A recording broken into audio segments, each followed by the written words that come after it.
Welcome to the Count Macula Show. I am Count Macula. In this edition, we'll be talking about Star Wars, the American science fiction franchise with legions of followers all across the planet. And I'll talk about the bad decision making over many years that has led Star Wars and Star Wars fans in an uproar. I will start with the re-release of the Star Wars trilogy, episodes 4, 5, and 6, called the Special Edition series. The first time the Star Wars trilogy has been tampered with by George Lucas. I believe George Lucas, if you listen to his interviews, was always on the fence whether he wanted to create new movies or leave the franchise alone. And he did a test run by making the Special Edition series in 1997 with Star Wars: A New Hope, Empire Strikes Back, and Return of the Jedi. Because he did not leave it alone, because he was conflicted, you can see how things were forced that should have been left alone due to his indecisiveness of his own creativity, such as, for example, the Mona Lisa, which, as it was painted, Da Vinci probably would have never known that hundreds of years after his death, people would still revere the painting. It would be like Da Vinci painting a court jester in front of Mona Lisa to give the reason why she's smiling, to force the reason why she's smiling. So to go into the first of the Special Edition trilogy, 1997, the first forced move was the infamous Greedo scene in the cantina, where the original had Han Solo shooting first to show how much of a badass he was, and how the shot fired was such a strong statement and a strong exclamation point to the scene. In the Special Edition, Greedo fires first, forcing a character move on Han Solo that he's not such a bad guy after all, therefore permanently ruining a well-executed scene. To move forward in the Star Wars New Hope Special Edition, another forced scene was Jabba the Hutt scene. As many know, Jabba the Hutt was originally supposed to be in A New Hope, but he was left on the cutting room floor, leaving the door open for George Lucas to reintroduce Jabba the Hutt through CGI. Why this is forced is because the Jabba in the Special Edition totally breaks the majesty of unveiling Jabba for the Return of the Jedi.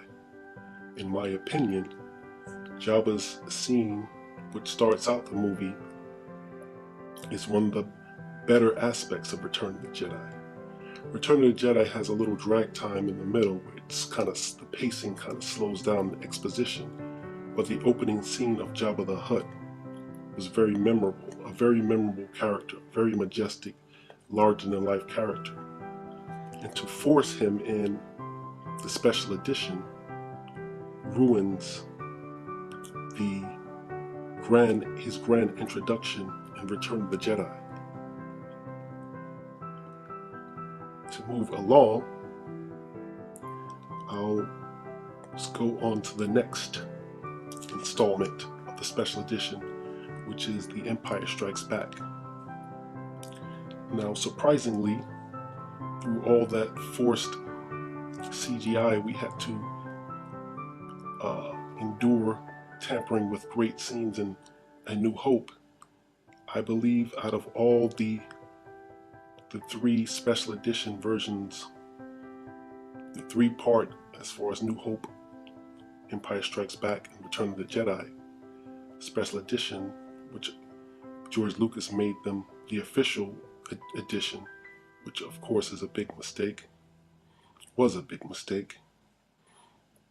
The Empire Strikes Back, I have no issue with. I believe the two main points of tampering or adjusting for CGI was in Cloud City and at the beginning, the Wampa scene. I believe the Wampa scene fit right in. He didn't make the Wampa a CGI character.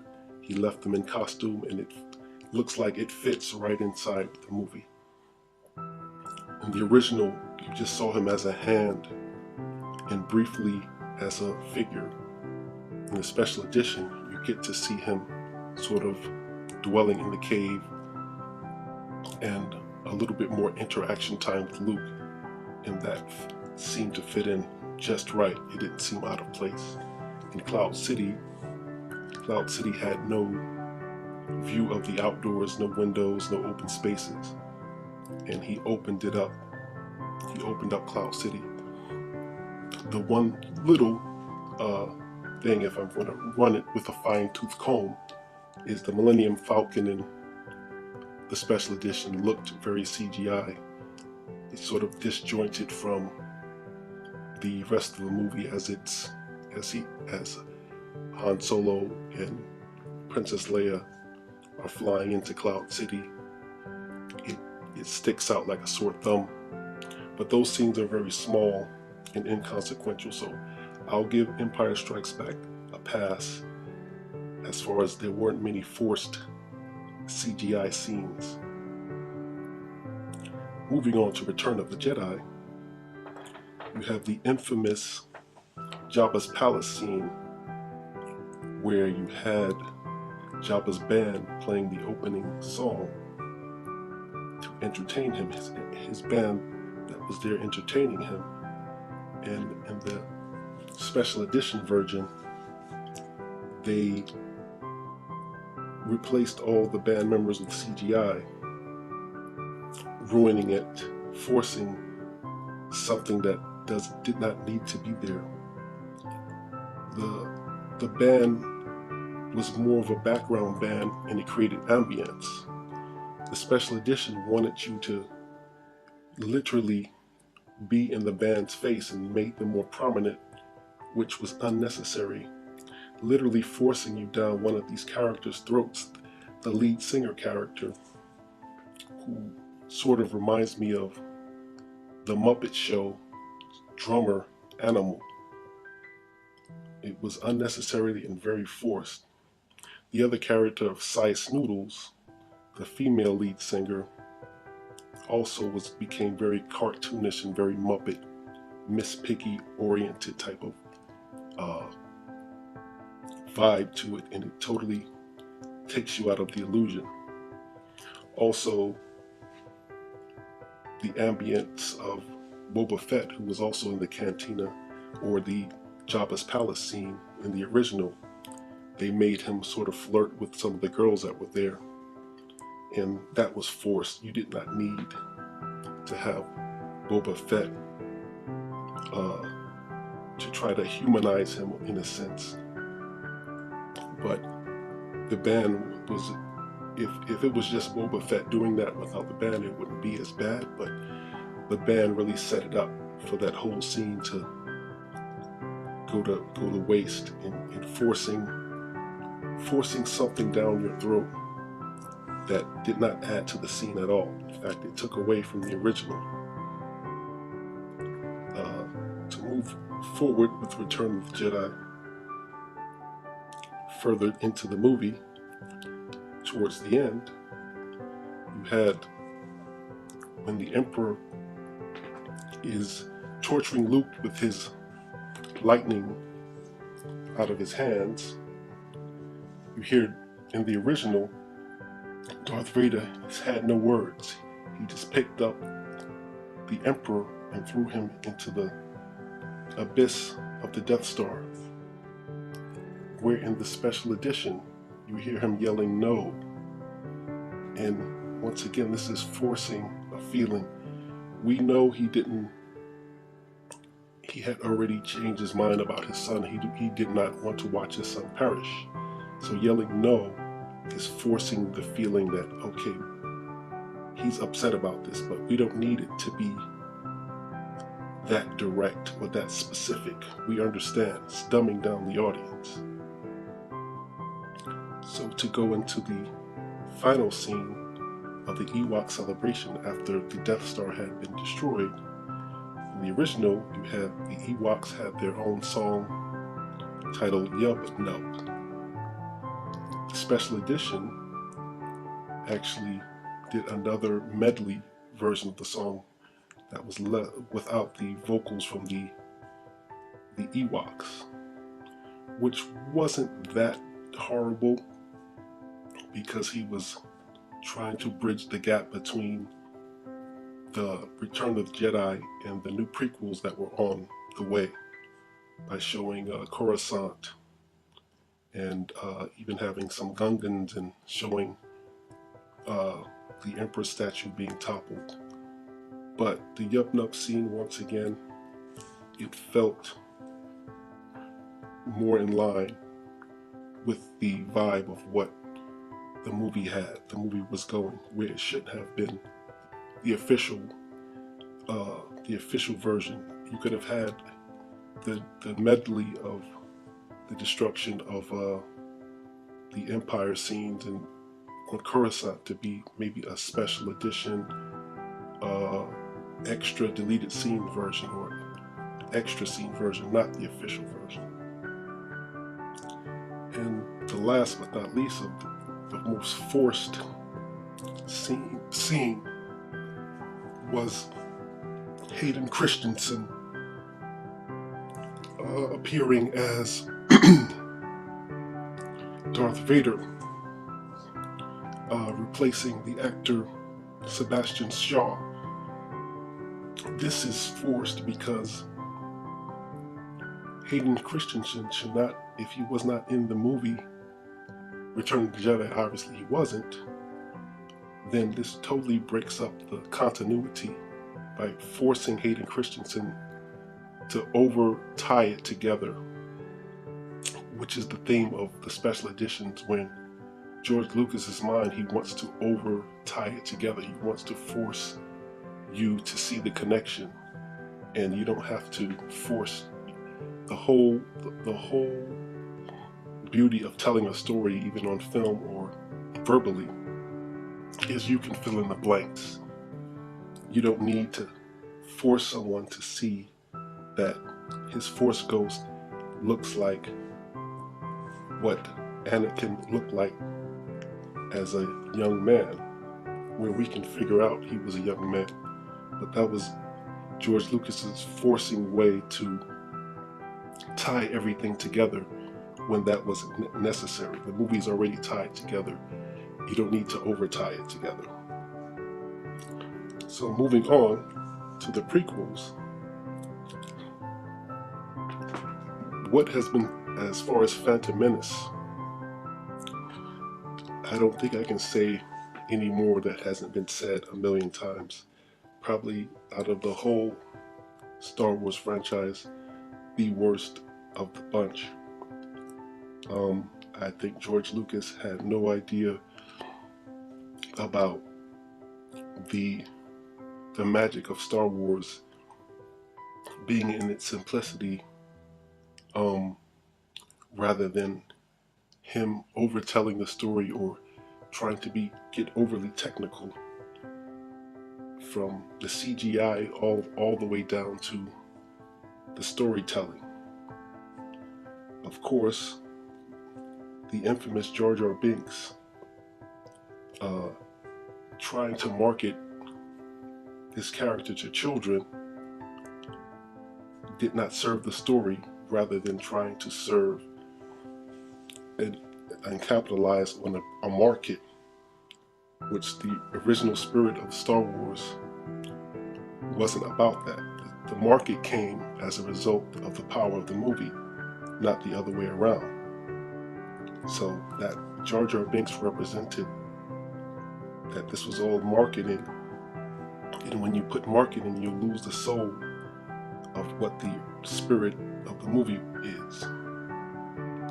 So Jar Jar Binks was Disney before Disney. It was almost, if you give Jar Jar Binks any credit, it was almost as if he was a prelude to Lucasfilm and Star Wars franchise being bought by Disney, because Jar Jar Binks was very Disney. He was like a goofy character, literally the character Goofy, with a Jamaican accent. Also, the leader of the Gungans, Boss Nass, was a very Disney-fied character. So those characters were a premonition of what it would look like if this Star Wars was Disney-fied, which what the Phantom Menace was. The Phantom Menace was a very Disney Star Wars before Disney owned Star Wars. Another forced aspect of the Phantom Menace was the midi-chlorians. Once again, over-explaining things. Now we have to digest that. The Jedi is actually genetic as far as blood, physical blood, which was silly, and I'm glad they did away with the midi-chlorian line, because it totally ruins the spirit, where a Jedi, the Force is more of a spirit than actual physical, tangible, a tangible thing. And it's dumb. The midi-chlorians dumb down the actual power of what the Force and what a Jedi is. Anakin, being a child, was once again, along with the Disney-fied, probably one of the biggest mistakes of starting the prequels with him being a 10-year-old, where he, at 10 years old, to make him consequential, you would have to force things, which they did. The biggest things they forced was having Anakin create C-3PO. Once again, George Lucas's need to tie everything together, when it makes absolutely no sense that a 10-year-old boy who was a slave on the planet Tatooine would have any reason to build a protocol droid from scratch. And it was just another forced attempt to tie everything together. And then that raises a lot of questions. How come there's no memory of C-3PO being created by a young Anakin Skywalker? But I'm glad they never delved back into C-3PO's creation by Anakin Skywalker and just left that alone, they let it die in the Phantom Menace, and it shouldn't have been there. It was once again forced. Another forced moment was Jabba the Hutt. Jabba the Hutt's cameo in the Phantom Menace, who was once again CGI'd as they did in A New Hope Special Edition. Once again, he loses his majesty by forcing him to be CGI. He had no magnitude or power. He wasn't integral to the story. He just was a cameo, which you could have left that alone. It just didn't serve the story anything. Anakin being a pilot at 10 years old was very forced. They were trying to tie it in with the conversation Luke and Obi-Wan had in Return of the Jedi, where he described Anakin as a great pilot. but there was no need to show him flying ships, which he's never had flown a spaceship before. Yes, he's flown pods, but he had never flown an official military class aircraft or spacecraft before. And to have him do it so effortlessly sort of takes the spirit away from the story. But that goes into having Anakin start out as a 10-year-old when actuality, to make the story a little bit more compelling and stronger, he should have started out as a teenager or Luke's age, which would have made it cyclical. But they dropped the ball on that. So once again, it was trying to force a child audience. The Disney before Disney once again. To move along to Attack of the Clones, a very forced aspect of that was going into the Clone Wars, having Jango Fett be the product of all the clone army soldiers. To have a renegade bounty hunter represent an imperial army would have been silly, because you would have that means the entire clone army had pretty much the same sort of personality, and it wouldn't even make military sense to have that. You would have to have maybe Jango Fett be a part or a division of the military, and then you had others and you cloned the others. But Jango Fett was just another forced opportunity to try to get Boba Fett worked into a story in a prequel where to sell, merchandise, but yet not serve the story. He was crowbarred in there, and I love the character Boba Fett, but there was no need to force his storyline that integral. It goes along the lines of having C-3PO be created by Anakin. You're trying to make these characters much more ingrained. This is a whole entire universe. Let Boba Fett be a bounty hunter and that's it. You don't have to make him a bigger deal than he was. But that's that forced aspect that started a decline in the magic and soul of the original Star Wars. Another scene was the gladiator pit scene. It was just almost a way to force the movie Gladiator, which was still popular at that time when Attack of the Clones was made, to make a gladiator-like scene or a serial scene, and then give a reason for the other Jedi to appear. And that was another forced scene, just to have all these Jedi appear without building any of the story, the backstory of these Jedi.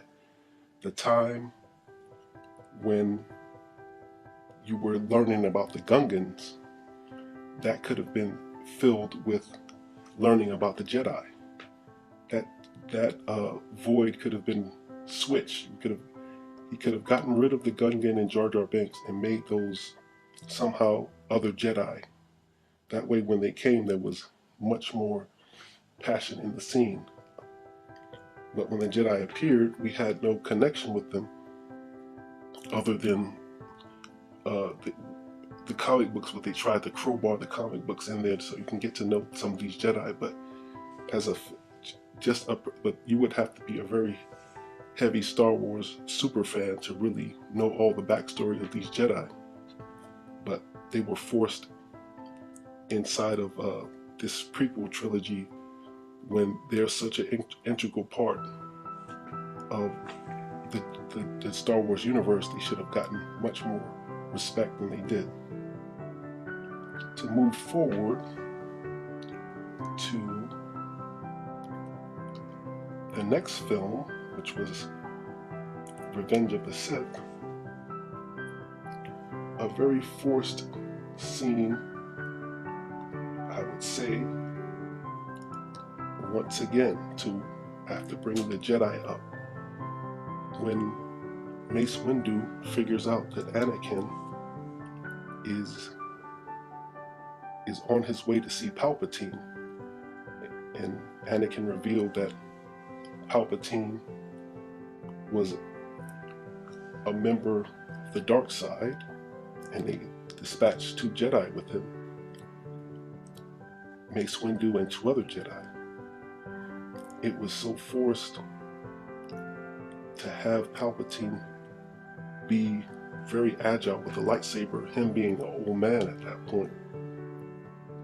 And it just seemed forced that he was so fleet-footed and agile, and he killed two Jedi, 3 including the death of Mace Windu, so fast that it sort of diminishes the Jedi once again. So in the prequel trilogy, the Jedi got a bad rap because when they all, to fast forward, when they all died in Operation 66, which is to kill the remainder of the Jedi, when they all died, there was no real passion for them because they had not been built up.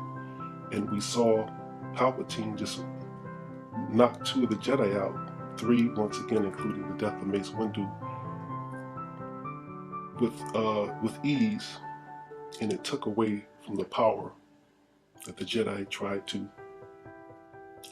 stood for. So that was a very forced scene in Revenge of the Sith. To move forward to the latest trilogy,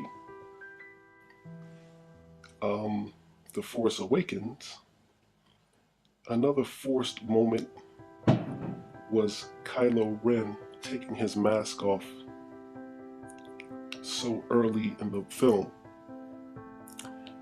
It would have been better to have him reveal himself to his father, Han Solo, instead of revealing himself to the character of Rey. It totally took away a lot of the tension when he took his mask off for his father. So it was a very forced thing that did not need to be there. He did not need to reveal himself so early in the film. As far as that's concerned, that was my only issue of where something seemed forced in the Force Awakens. Rogue One, I have no problem with Rogue One at all. Everything, if you're going to complain about it, I would have to be very nitpicky, and I want to do what seems forced. If I want to give it a little bit of flack, the character Tarkin had too many scenes, and I think he should have not been a little bit more mysterious. They didn't have to show him so much because he was a CGI character. They did not have to use his face close up so much. He could have been in a lot of wide shots, and maybe 5 more minutes of Vader to fill in the time where you had close-ups of Tarkin would have been a better thing. It kind of broke the illusion of seeing his face so close all the time, being that it was a CGI character. But that's being very nitpicky. I think it was the best of the movies that's come out post Revenge of the Sith. Rogue One, I would say, in my opinion, was the best executed. Now, for The Last Jedi, once again, what has not been said about that?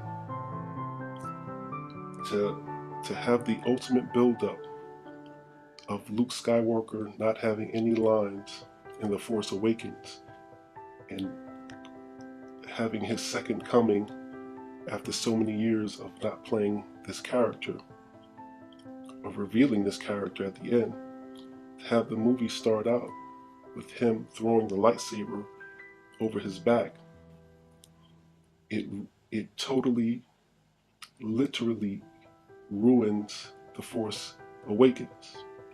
The whole buildup of the movie was to that point. And so it's like throwing the entire movie away. And of course, to go further with Snoke, his character being built up, ultimately to be killed, and having Rey's parents revealed as nothing, the whole Last Jedi movie was forced. It was run through. I think, to make a very long story short, at Lucasfilm, there are too many hands that are touching the Star Wars franchise, and they didn't have a solid direction. So the movie looks disjointed from the first one. Last Jedi looks totally disjointed from The Force Awakens. And to make an irony, in The Force Awakens, you see C-3PO's arm is of a different make than the rest of his body. So C-3PO's arm is pretty much ironically representative of The Last Jedi, where this film does not fit in with the film before. It's like it's on its own, and it's such a wasted opportunity, because if that was the case, if Luke, the whole buildup of Luke was to be in The Last Jedi, he would have served better by having him, Princess Leia, and Han Solo do a scene together in The Force Awakens, because that scene was sacrificed to have Luke be revealed at the end.